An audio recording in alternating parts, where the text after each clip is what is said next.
Hey everyone, welcome. Glad to have you here with me. Today is Friday, so every Friday we do what we call Faithful Friday. So today we're going to take a look together into a passage in the Christmas story, and today we're going to talk about joy.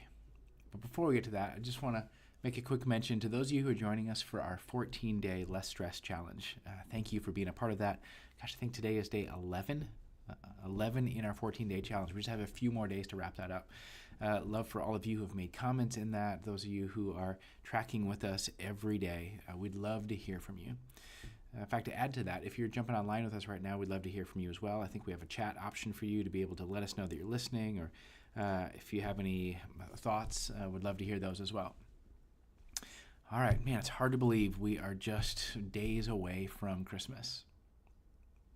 Earlier this week, we did our Mindset Monday, and I talked about joy. I talked about a mindset of joy, and I thought it would just be helpful today to kind of take that one step farther, to be able to talk about the idea of finding and sharing joy this Christmas season through a biblical or through a spiritual lens.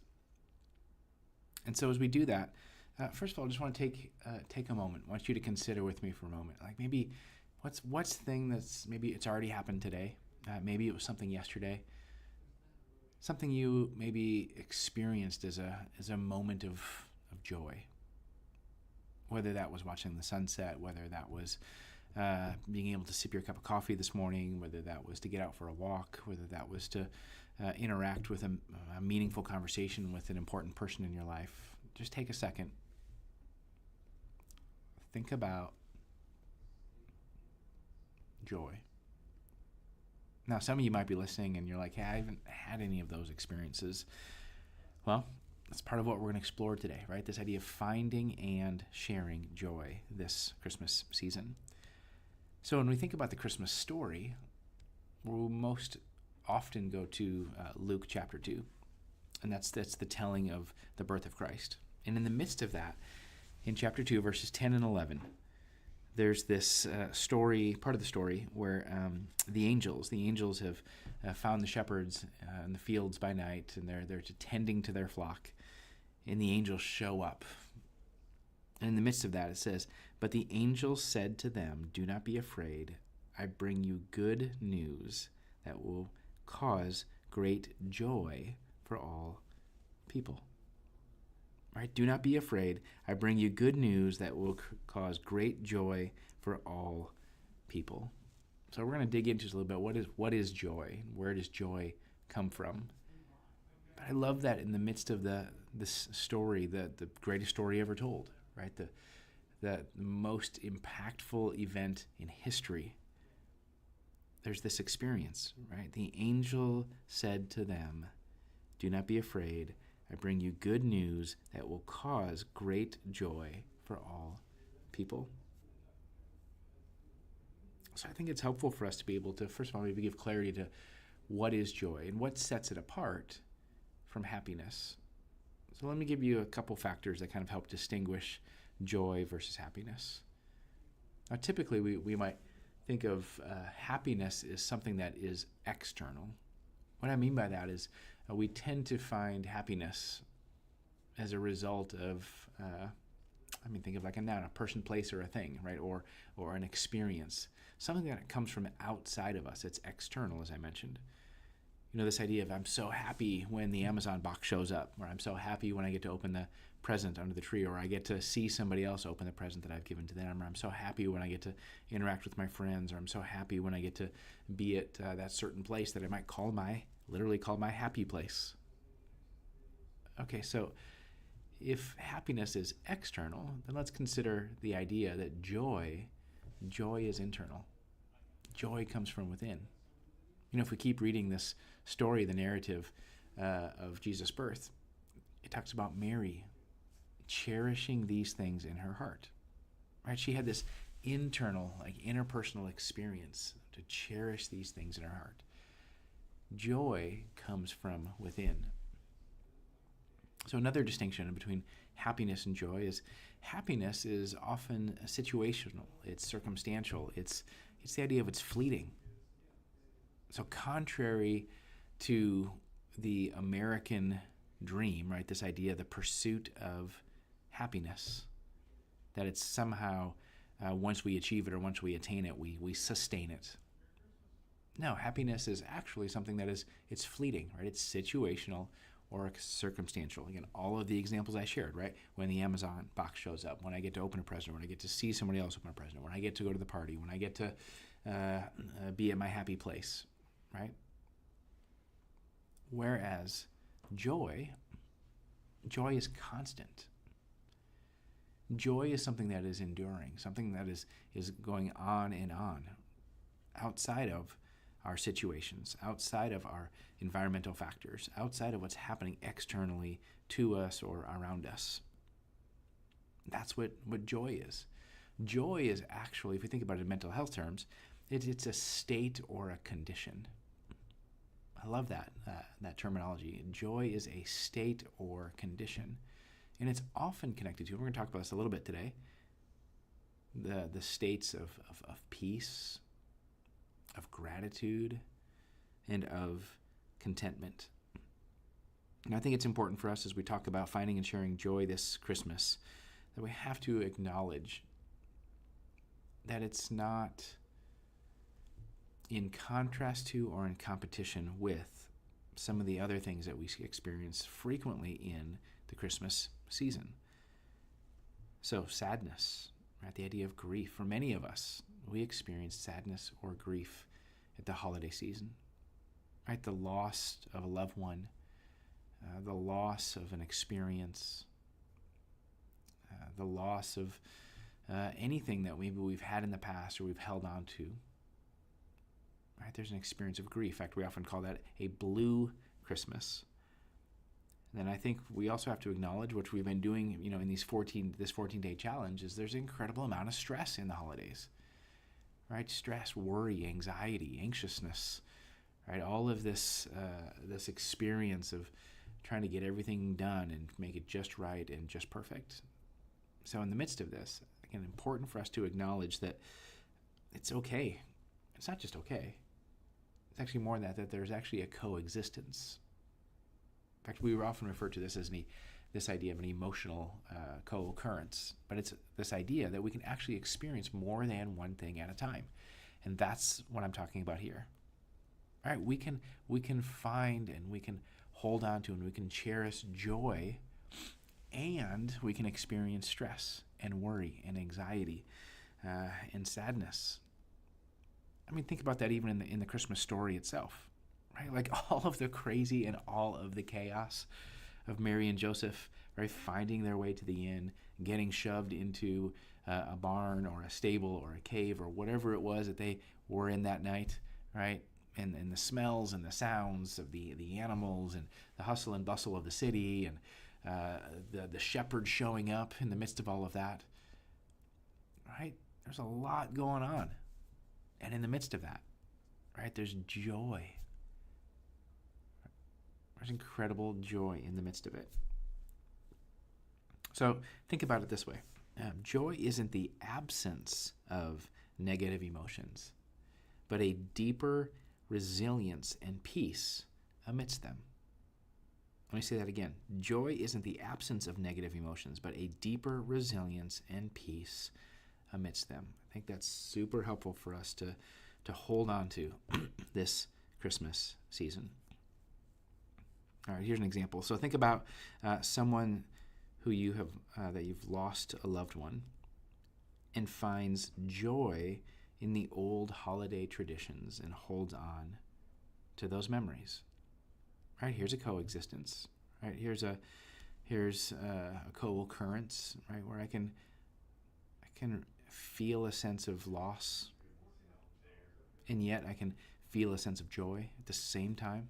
Right, by having this experience, this memory, I remember the tradition that I held with this person, and I'm grieving that they're not here to experience this year, but I'm holding on to the joy of what it felt like in the past. This idea of accepting and expressing grief, I think it's important for us that we make space for that during the holiday season. Okay, so let's talk about, I mentioned the idea of joy in the nativity season, right? This idea of the shepherds showing up. I mentioned in Luke chapter 2. And I think it's important for us to circle back for a second to the beginning of that verse where it says, do not be afraid. Right? Do not be afraid. I bring you good news that will cause great joy of all people. I think it's important for us to be able to consider the context of this passage. I think so often we think about this passage as if the angel is somehow like reprimanding the shepherds, or he's being critical to the shepherds when he's saying, do not be afraid. But that's actually not at all what's happening here. The shepherd, the angel is coming to the shepherds with a heart of compassion, empathy, understanding, right? His ability to understand and anticipate what they might be feeling, right? An angel shows up and immediately, right, their response could be fear. So the angel actually leans into it, right, to be able to say right off the bat, hey, guys, I get it. I know what you're feeling. I know what you must be going through. I know this must be like scary to you, like an angel shows up. And so he says, hey, don't be afraid. In fact, there's other passages in Scripture that uses the same language. It says, don't be afraid, for I am with you, says the Lord. So I think it's important, as we're talking about this, whether that is fear or stress or sadness, grief, any of these things in the holidays, it shows up even in the Christmas story, right? Even in the midst of anxiety and worry, stress and fear. Right? The angel shows up, but don't be afraid. I got some incredible news for you, and it's gonna bring joy to all of the world. So consider for yourself, like, how might you be able to find joy in unexpected moments? I mean, I'm certain this was a very unexpected moment for the shepherds. How might you be able to find joy amidst the unexpected moments, even where there might be the feeling of anxiety or fear? Right? Back to this idea that it's okay for them to coexist.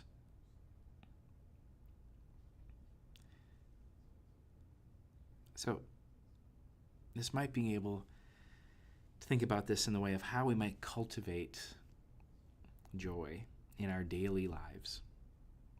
How do we cultivate joy in our daily lives? If you joined us on Monday, that was kind of the focus of our whole talk, right? The idea of the mindset of joy. But I just want to share a few reminders from Monday, or a few new insights as we think about this, like in finding and sharing joy this Christmas. So the first is we kind of reference this idea of this coexistence, or this co-occurrence that can happen, where we can experience and feel more than one thing at a time. Let's just talk for a moment the idea of finding gratitude in the midst of grief. Gratitude, as I mentioned earlier, it's one of the kind of core experiences and core factors of the experience of joy. So consider this. Maintain a gratitude journal where you can also acknowledge your losses, which helps in honoring both your pains and your joys. Okay, here's a very practical tip, right? A very practical way we can cultivate on a daily basis is to be able to, maybe many of you do this. You may have a journal, and if you have a journal, you might have a focus to that journal. In fact, it's becoming very popular because we're seeing the incredible amount of effectiveness in keeping specifically a gratitude journal. Right? Every day, write down what you're grateful for. But what I'm suggesting today is this idea is finding gratitude in your grief, is to be able to allow these things to coexist, right? To bring them together, to be able to say it's not either or. Either I have gratitude or I experience joy, separate from my ability to still experience sadness, or still to be able to have grief. But I think it's really helpful to integrate them and normalize them, to be able to say it's not either or, but it's actually both and. I can feel gratitude and peace and calm and contentment, which shows up in my life as an internal way, is joy. And, capital A and D, and I feel sad. I experience grief. I have moments where I'm a little anxious or I'm a little worried, a little nervous. And I think there's power in just allowing ourselves space for them to coexist. Okay, another very just practical strategy here is mindfulness exercises. Mindfulness exercises. We talked about this on our Mondays when we do the Mindset Monday, right? This mindfulness exercise. It's simply, what is mindfulness? It's simply this ability to be present, right? To be present with our thoughts and our feelings and our actions, to be present with our surroundings and our environment, to be present with other people, right? It's allowing ourselves to experience ourselves and others in the present. And as simple as that sounds, it's actually really, really challenging. So let's go back to the Christmas story for a second, right? When I talked about Mary, with all the crazy and all the chaos, right? That's all going on, right? You have the shepherds showing up and the animals being in the barn, and the city, again, is busy because the census is going on and everything's going around them, right? And in the midst of that, Mary's just had a baby, and Joseph is there, and baby Jesus, as perfect and wonderful as we know Jesus to be, he was probably screaming and crying like any baby would. And in the midst of that, again, where it tells Mary cherished these things in her heart, right? She was able to be present in that moment. So often when we think about being present, there are these mindfulness exercise and strategies and techniques and all these things. We've practiced a couple of these in the past on Mindset Mondays. One of the common strategies is to be able to do a breathing technique. Why a breathing technique? Well, a breathing technique helps us connect, right? Connect with our physical, right? Our body, right? Helps us connect in the present with our physical selves. There's one we did a couple Mondays ago, which I called the 3-3. We take a moment and we focus on 3 senses of our 5 senses. So as an example, we might focus on hearing. So in that case, we'd close our eyes and we would just take a moment to listen, right? Listen for 3 things that we hear in the present, and we'd identify them. Maybe make an observation about them. Another example of the 3-3s, we might use a different sense, so like the sense of sight. We might be able to identify 3 things that we see in the present, and then we make an observation about them. The third sense that I think we discussed in that Mindset Monday, that mindfulness exercise, is the sense of touch, right? Might be able to, like, I can touch the table, I can touch this piece of paper, I can touch this microphone, right? Identify 3 things you can touch, you make an observation about them, right? Anything that we can do to help us slow down, right? Get in touch with ourselves, the surroundings around us, right? That creates the space for us that I was just talking about, right? Allowing these things to coexist, allowing us to experience ourselves and others, right? In a place where we can be very present. Okay, so let's talk just for a moment before we wrap up around this idea of managing holiday stress. Now, if you've been in the 14-day Less Stress Challenge with us, every day we're taking a new challenge, and we're talking about a new tactic or a new strategy, or we're providing a new prompt, right, in ways that we can think about managing holiday stress. So today I just want to share just 2 of them. The first is this idea of acknowledgement and acceptance. Acknowledgement and acceptance. So recognize that feeling stressed or anxious is okay. So what happened right there? I acknowledged what I'm feeling, right? I'm feeling stressed or I'm feeling anxious. And then acceptance. This idea of, hey, it's okay. It's okay to be anxious. It's okay to feel stressed. So maybe an extension of that is around this idea of setting boundaries and accepting limitations can help us reduce holiday pressures.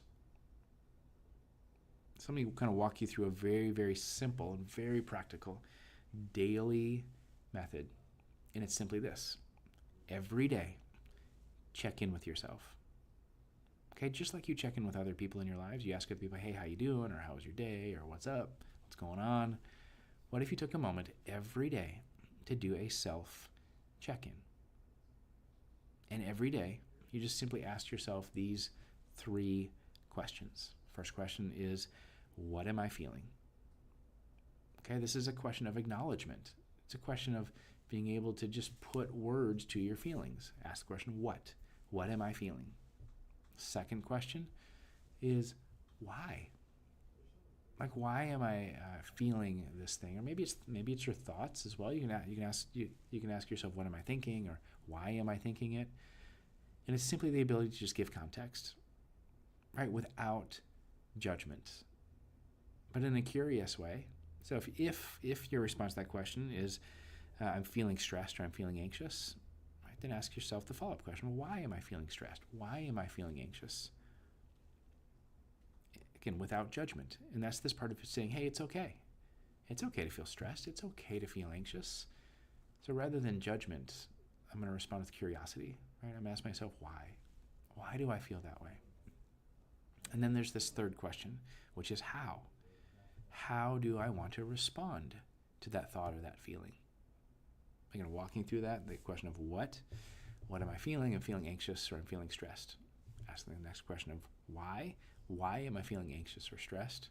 And then the final question of how? How do I want to respond to anxious or stressed? So as we walk through this idea of acknowledgement and acceptance, it also, this daily check-in, it also creates a path for empowerment. You know, this last question, how do I want to respond to stressed or anxious? Right, first of all, what it does is, again, without judgment and criticism, it actually normalizes, right? This idea of it's okay, right? It's okay to feel anxious. It's okay to feel stressed, right? But it's also an awareness to be able to say, but I don't want to stay here, right? If I want to feel empowered to respond to it. So that question of how do I want to respond to those feelings, anxious or worried or whatever the feelings might be, is a really helpful way for us to attend to and care for ourselves. So I just mentioned just a moment ago, setting boundaries might be a very tangible way to respond to I'm feeling anxious or I'm feeling worried or I'm feeling stressed. I know, maybe I need to set some boundaries. Maybe I need to set a boundary with myself. Maybe I need to set a boundary with other people in my life or in some of my relationships, around some of my holiday plans, some around the expectations that I have for myself or others have for me. Okay, last thing in managing holiday stress, I want to just briefly talk about this kind of biblical encouragement. So in Matthew chapter 11, Jesus is with his disciples and he's focusing on finding rest. He's talking about peace. He's referencing comfort. I mean, all the things that we kind of need, not just in the holiday season, but we just need in our lives, right? To experience peace. Remember peace when I talked about it, a place of gratitude,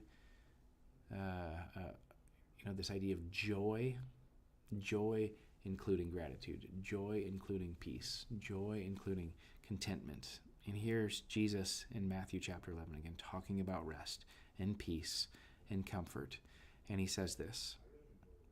He says, "Come to me, all who labor and are heavy laden, and I will give you rest." Come to me, all of you who labor and are heavy laden, and I will give you rest.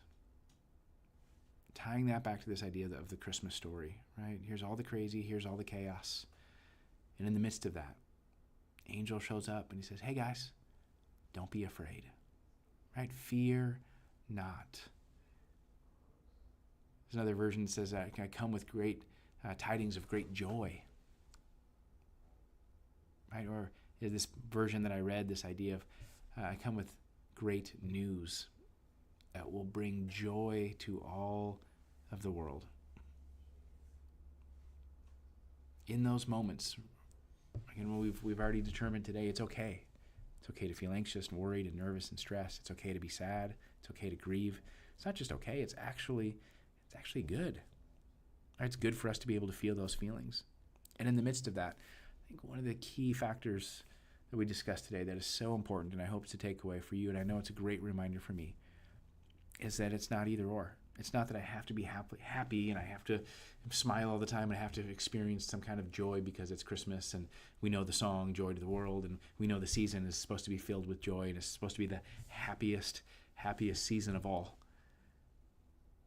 But for us to be able to acknowledge and to accept, as we mentioned earlier, that there's this co-occurrence, this coexistence where, I mentioned earlier this idea that joy is not the absence of negative experiences, but it's the ability to be resilient and find peace amidst them. So here's Jesus in Matthew chapter 11, this invitation to us. Hey, all of you who are tired and worried and anxious and nervous and overwhelmed and exhausted, he says, come to me. Notice he doesn't judge, he doesn't condemn, but he offers an invitation. Come to me, for I will give you rest. So I know we talked about a lot today, right? Peace, rest, hope, comfort, gratitude, right? So many things. But consider that these things we talked about aren't separate, but they're actually cohesive. Now, at times you might experience them differently, but just to be able to connect the dots into an experience that we would have that centers around joy. Joy is this inner peace, this inner place.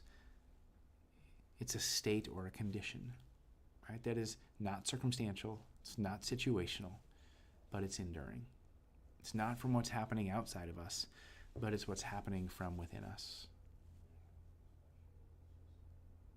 So as we head into the weekend, as we think about into early and the middle of next week, as we gather with friends and families, or we go to church, or we spend time around the holidays, I just pray that you're able to experience joy, a deep joy. That first of all and foremost, we know it comes from God. And in the midst of that, I just encourage you to create space, right? Space to be present, space to jot down if you need to, your thoughts and your feelings, space to be able to give yourself the grace to allow these emotional experiences at the holidays to coexist. And in the midst of that, finding joy. All right, God bless you guys. It was great to be with you. Just a few things before I sign off. First is just to note with our schedule for next week. Next Monday we will be here for Mindset Monday. But then just know that we're going to take a break on Wednesday for Wellness Wednesday because it's Christmas Day.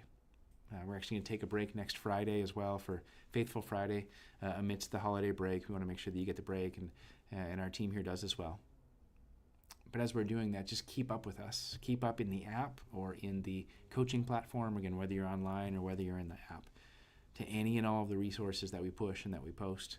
We'll also be sharing some things on social media. So if you're not already following us, Live Well Behavioral Health is our social media handle. So we are on Facebook and we are on Instagram. We look forward to catching up